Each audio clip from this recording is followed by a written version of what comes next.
Hi there folks, how are you doing? I'm the Reverend Danny Crosby, a Unitarian minister serving congregations in Altrincham and in Urmston in the northwest of England. And I'm offering you this devotion as a balm for the heart, for the mind, for the spirit and for the soul. And it's titled, Time is Always Short. How do we spend this precious time that we are given? And I'm going to begin with a poem by one of my favourites, Mary Oliver. It's titled The Fourth Sign of the Zodiac. Why should I have been surprised? Hunters walk the forest without a sound. The hunter strapped to his rifle, the fox on his feet of silk, the serpent on his empire of muscles, all move in a stillness, hungry, careful, intent. Just as the cancer entered the forest of my body without a sound. The question is, what will it be like after the last day? Will I float into the sky, or will I fray within the earth or a river, remembering nothing? How desperate I would be if I couldn't remember the sun rising, if I couldn't remember trees, rivers, if I couldn't even remember beloved, your beloved name. I know you never intended to be in this world, but you're in it all the same. So why not get started immediately? I mean, belonging to it. There is so much to admire, to weep over, and to write music or poems about. Bless the feet that take you to and fro. Bless the eyes and the listening ears. Bless the tongue and the marvel of taste. Bless touching. You could live 100 years. It's happened or not. I'm speaking from the fortunate platform of many years, none of which I think I ever wasted. Do you need a prod? Do you need a little darkness to get you going? Let me be urgent as a knife then, and remind you of Keats, so single of purpose and thinking for a while. He had a lifetime. For a while he had a lifetime. Late yesterday afternoon, in the heat of the fragile blue flowers in bloom in the shrubs in the yard next door, had tumbled from the shrubs and lay wrinkled and fading in the grass. But this morning, the shrubs were full of the blue flowers again. There wasn't a single one on the grass. How, I wondered, did they roll back up to the branches, that fiercely wanting, as we all do, just a little more of life?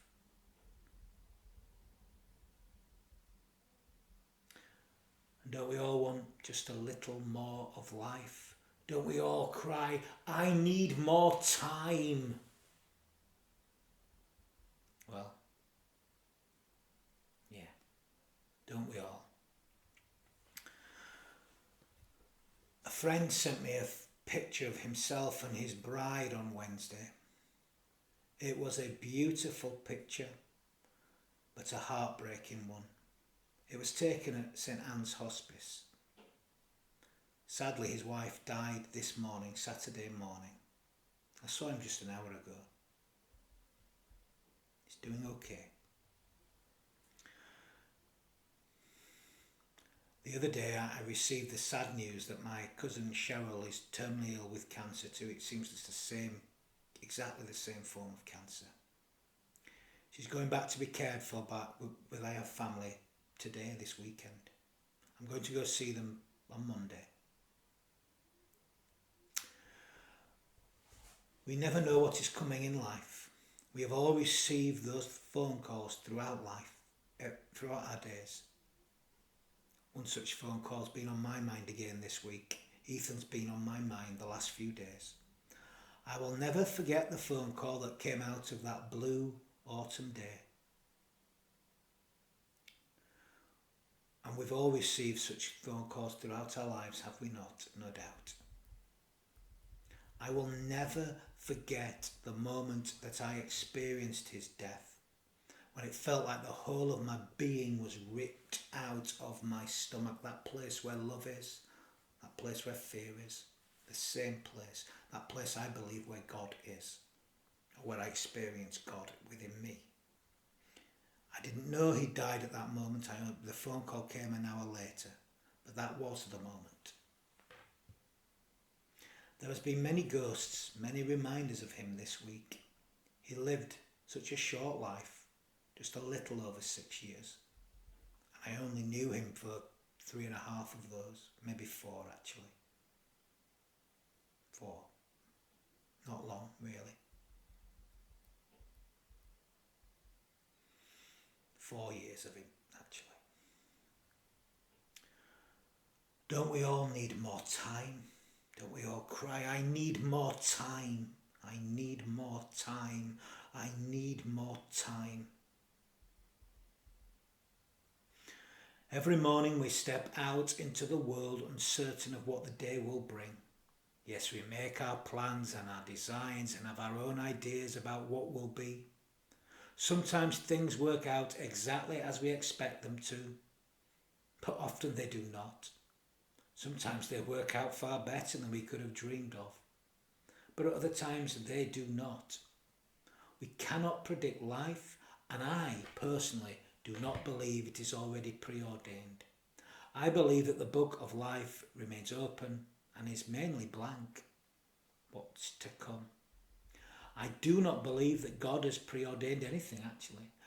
I do believe in the lure of divine love, though, but that this is not controlled by some primal centre.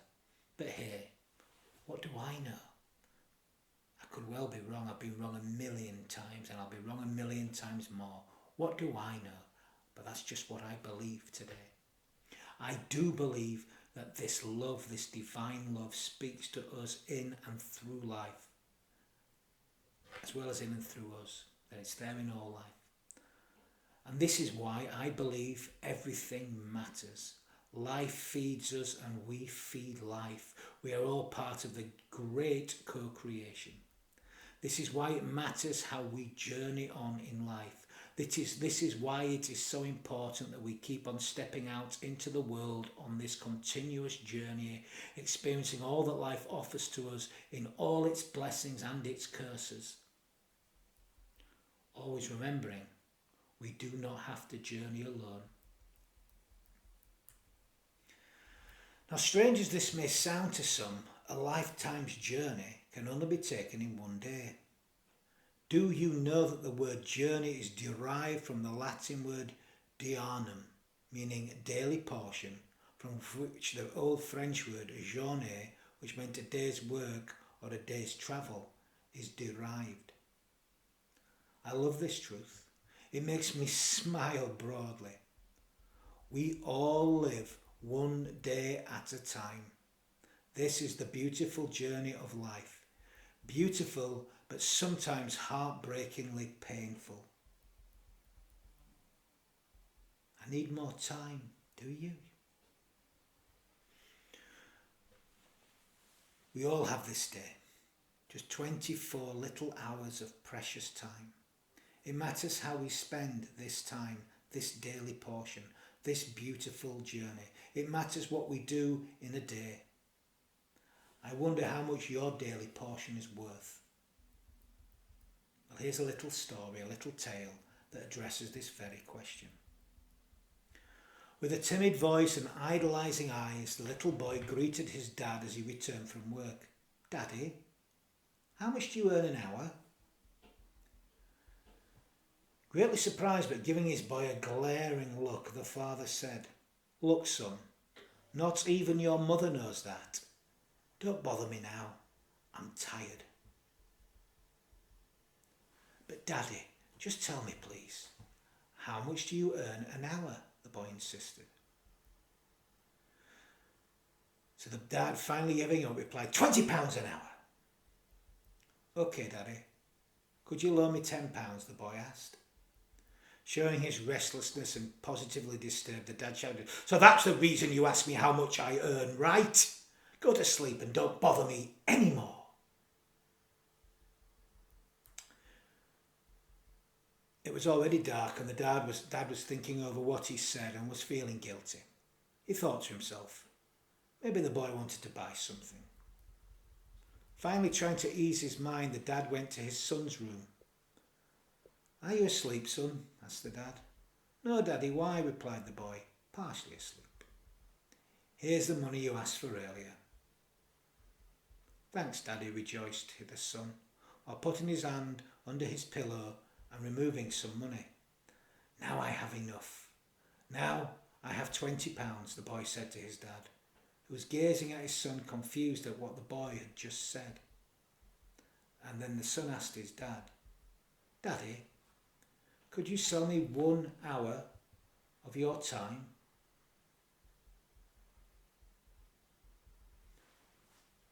How much is your time worth? We say we need more time, but maybe what we really need is to find better ways to spend our time. I need more time, we say. Do we? Do we really? Time is a precious commodity, perhaps a priceless one. We get just 24 hours in each day, and it is important how we choose to spend this commodity. How are you going to spend your journey, your daily portion? I love the following piece I found a few years ago. Imagine if you had a bank account that credited your account each morning with £86,000 that carried over no balance from day to day. It allowed you to keep no cash in your account and every evening cancel whatever part of the amount you failed to use during the day. Imagine that. What would you do? Well, draw out every pound every day, of course, and use it to your advantage. Well, you have such a bank, and its name is time. Every morning it credits you with 86,400 seconds. Every night it rules off as lost whatever of this you failed to invest to good purpose. It carries over no balances. It allows no overdrafts. Each day it opens a new account with you, and if you fail to use the day's deposits, the loss is yours. There's no going back. There's no drawing against tomorrow. So how are you going to spend your daily portion? How are you going to live your journey? How, indeed? It's a good question, I think. Time truly is a precious commodity, and how we use it may be our only real freedom, actually. How we live out our journey, our daily portion, perhaps is our greatest freedom. Now, of course, we all have commitments, things that we have to do each day. That said, we all still have so much time, and I wonder how much of this time we waste worrying about the time left, or with ill feeling about the time that's already gone and will not come back. You don't get it back. How much of our day do we waste on either worry or resentment? Such feelings block us from experiencing the precious joy of the moment, and none of us know just exactly how many of those moments we have left. I need more time. Really, is that true? Do you need more? Now, while each passing moment lasts as long as the next, it's not always experienced this way. And I've noticed this powerfully these last few days. I've been living in thick time. Some of this time deeply painful and other times joyful. All of it, though, has been deep in emotion and deep in experience. I need more time. Really, is that true? Time is peculiar, really, if you think about it. Time can stop and it can fly by, or it feels like that. The passing of time brings with it the experience of aging. If we are offered that privilege. But but also the passing of time can rejuvenate us. If we spend our time wisely, it will rejuvenate us. We can kill time, but in so doing we don't damage time, we only damage ourselves. We can spend time until time runs out, but we can also invest in time. We can spend our time wisely, and when we do, we will eventually receive a rich dividend. Now, one thing that we do, whether religious or secular, is mark the passing of time. We say it's time for this or it's time for that, and in so doing we mark a certain day, and in so doing we separate what has been with what is yet to come.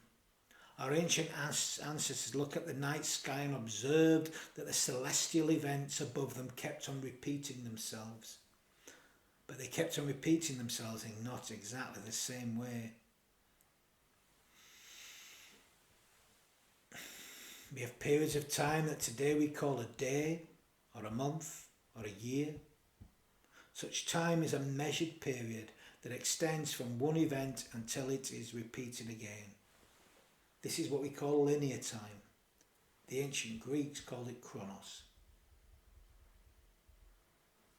We place such a high value on this kind of time because we are given a limited supply of it. We cannot earn more of this kind of time. We mark it off, and we continue to mark off such time so that we could keep a track of that time passing by. Time passes by. Each morning as the sun rises, we begin our journey, our daily portion. We begin a period of time that we call a day. And the moon moves through what's called a month, or a monthly cycle, which lasts 29.5 days. It's the same with the passing of the spring equinox, which follows a cycle of what we call a year, or actually 365 and a quarter of days, which is why we have a leap year every 4th year, of course. This is Chronos time. You can see that now, can't you? But there is another form of time that we all experience, a time that has no real measure. Such time is called eternity. The ancient Greeks believed that this is the time that God inhabits. As Peter wrote in his letter, 1,000 years is as a day to God, and every day is as 1,000 years. Such time the Greeks called Kairos. Such time cannot be measured in a linear sense. And because of this, because it can't be measured in a linear sense, we often miss the value of such time.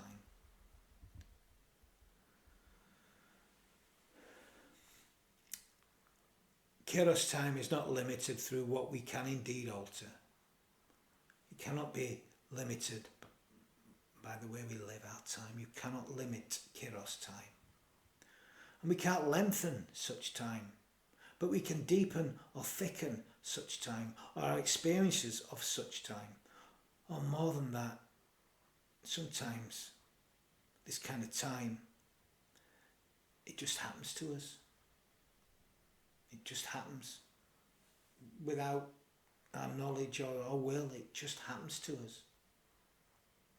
Such time is measured by the depth of the moment and not the length, how many seconds it lasts.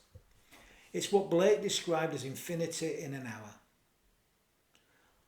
In such moments, I feel like the whole world takes a breath. In such moments, our whole lives can change. And yet, in terms of measured Chronos time, it lasts no longer than any other second. I've been experiencing some deeply powerful, thick moments recently. Time has felt like it has stood still. It certainly passed slowly. It's been deeply beautiful at times and sometimes excruciatingly painful too.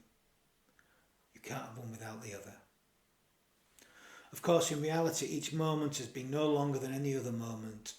It's just that some have just sank in deeper. No matter what we do in life, no matter what we do, the clock keeps ticking on and on and on and on. brings to mind that wonderful poem that I've shared many times before by Wendell Berry, the poem that describes the journey of the daily task. And it does so more accurately than anything else, really. More powerfully, maybe not accurately. Accurately is the wrong word. But it describes what people call a spiritual journey, which is a journey of depth, not a journey of distance. This is Kairos time, I would say, which lasts no longer than any other time, but it's just experienced in a much thicker sense.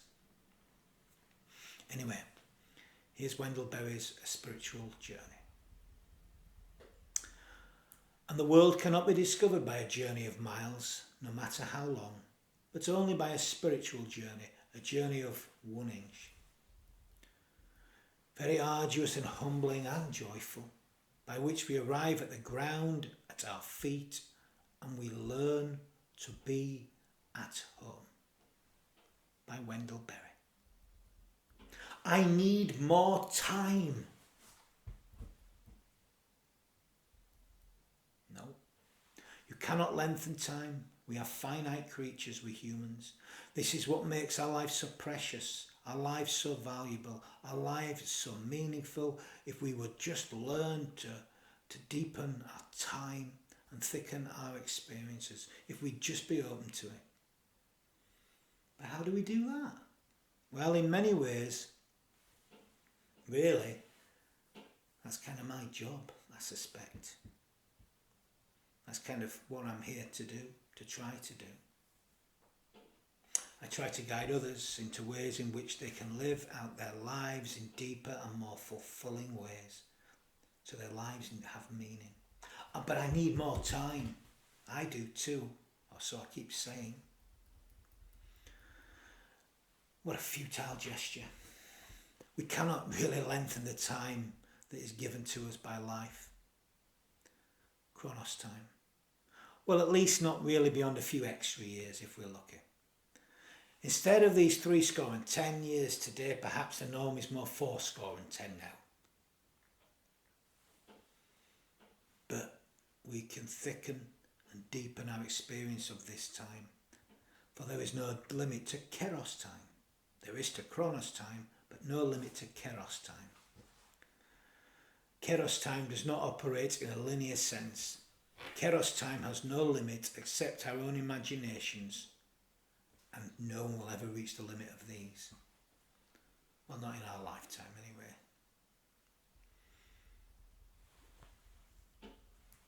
The key, it seems, is not the length of time we have or do not have, but what we do with this time. So I invite you to make the most of this time, to continue our journeying, joining in the daily task, if you like, in the ship of love that is life. We expand the limits of what we think we know about anything. To not be held back by what you think I know about everything. Instead, let's journey on enjoying ever more thickening time. We need to stop crying out, I need more time. I need more time. I need more time.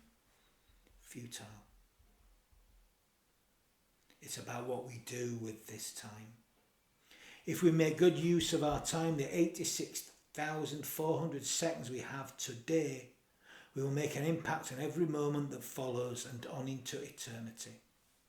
We have enough time to pause and contemplate the magnificence of life in life's glorious ordinariness. And we have time to listen to one another. We have time to share deeply. We have time to experience the depth and the weight of each moment. We have time to experience the thickness of time. So may you spend your time wisely. May you spend those 86,400 seconds that is your daily portion, your daily journey. Now I'm going to end this devotion with a heavy heart. I'm going to end with some final words of blessing. and we need to bless more. And we can all bless. We bless by giving ourselves fully to life, and in so doing we are blessed as meaning emerges from the core of our being, that place where the fear is, but also that place where the love is, that place where God is. May you find it deep within. We walk this earth but for a brief moment in time, amid our suffering and our pain, however great or small. Let us continue to learn how to celebrate life. Let us continue to grow in our capacity to love ourselves and to love each other. And let us continue to move toward the goal that is of a just world community. One day. So return to this day in a renewed spirit of peace and hope and love, and with the wisdom to greet the new week. And may the love of God go with us all, and may it do so in all that we feel, in all that we think, in all that we say, in all that we do. Amen.